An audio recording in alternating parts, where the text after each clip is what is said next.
180 degree you turn போட்ட பாஜக. Dhankhar to C P Radhakrishnan. Tamil Nadu தேர்தலை தாண்டி பல காரணம் இருக்காம். ஜெகதீப் தன்கர் குடியரசு துணைத் தலைவர் பதவியை ராஜினாமா செய்த நிலையில் இப்போது தேர்தல் அறிவிக்கப்பட்டுள்ளது. இதில் பாஜக சார்பில் சிபி ராதாகிருஷ்ணன் வேட்பாளராக அறிவிக்கப்பட்டுள்ளார். அடுத்த ஆண்டு தமிழகத்தில் தேர்தல் நடக்கும் நிலையில் இதற்காகவே ராதாகிருஷ்ணன் வேட்பாளராக அறிவிக்கப்பட்டதாக சொல்லப்படுகிறது. ஆனால் அதையும் தாண்டி பல விஷயங்கள் ராதாகிருஷ்ணனுக்கு சாதகமாக இருக்கிறது. இது குறித்து நாம் விரிவாக பார்க்கலாம். ஜெகதீப் தன்கர் துணை குடியரசுத் தலைவராக இருந்தவரை அவர் மீது எதிர்க்கட்சிகள் கடுமையான விமர்சனங்களை முன்வைத்து வந்தன. குடியரசு துணைத் தலைவர் நடுநிலையுடன் இருக்க வேண்டியவர். ஆனால் ஜெகதீப் தன்கர் வெளிப்படையாகவே ஒருதலைபட்சமாக செயல்படுவதாக எதிர்க்கட்சிகள் விமர்சனங்களை முன்வைத்தன. இந்த சூழலில்தான் குடியரசு துணைத் தலைவர் பதவிக்கு சிபி ராதாகிருஷ்ணனை பாஜக வேட்பாளராக முன்மொழிந்துள்ளது. ஜாட் சமூகத்தைச் சேர்ந்த ஜெகதீப் தன்கரை பாஜகவில் சேரும் முன்பு பல கட்சிகளில் இருந்தவர். இதனால் பாஜகவிலேயே சில சமயம் அவர் மீது அதிருப்திகள் எழுந்தன. ஆனால் சிபி ராதாகிருஷ்ணன் அதற்கு நேர் எதிரானவர். தென்னிந்தியாவைச் சேர்ந்த ராதாகிருஷ்ணன் RSS பின்னணி கொண்டவர். ஜெகதீப் தன்கர் அதிரடி அரசியலுக்கு பெயர் போனவராக இருந்த நிலையில் அதற்கு மாறாக ராதாகிருஷ்ணன் அனைவரையும் அரவணைத்து செல்லும் அணுகுமுறை கொண்டவராக கருதப்படுகிறார். 2022 விவசாய சட்டங்களுக்கு எதிராக விவசாயிகள் போராட்டம் நடத்தினர்.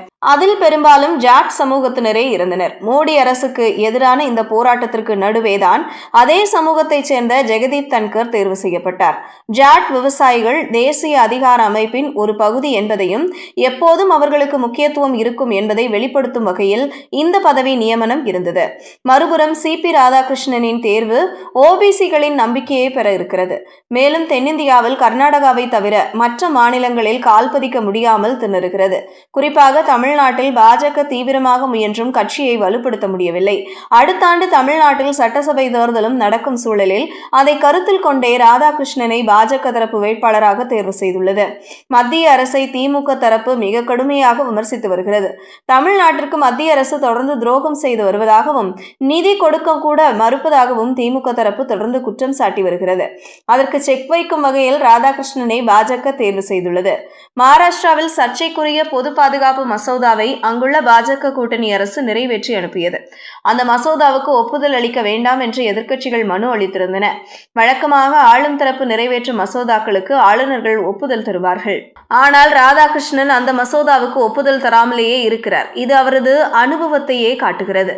ஜெகதீப் தன்கர் அடிப்படையில் ஒரு வழக்கறிஞர். அவர் அரசியலில் இருந்த போதும் மோதல் போக்கிற்கு பெயர் பெற்றவர்.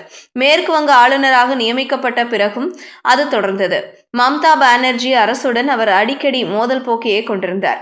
அதன் பிறகே அவர் துணை குடியரசுத் தலைவராக அறிவிக்கப்பட்டார். நமது நாட்டில் குடியரசு துணைத் தலைவர் தான் நாடாளுமன்றத்தையும் வழிநடத்துவார். கடந்த முறை ராஜ்யசபாவுக்கு ஆக்ரோஷமான தலைவர் வேண்டும் என பாஜக கருதியது. இதுவும் தன்கரை தேர்வு செய்ய அப்போது முக்கிய காரணமாக இருந்தது. எதிர்பார்த்தது போலவே ராஜ்யசபாவிலும் அவர் அதிரடியாகவே நடந்து கொண்டார்.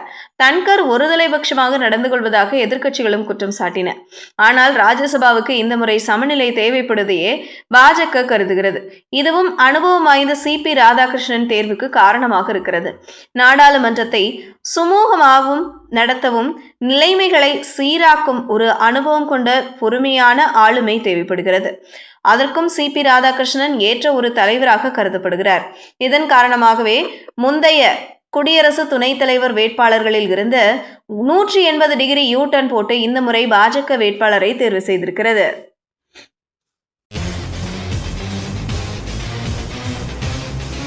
செய்திகளை உடனுக்குடனும் துல்லியமாகவும் தெரிந்து கொள்ள News 10 தமிழ் சேனலை பின்தொடருங்கள்.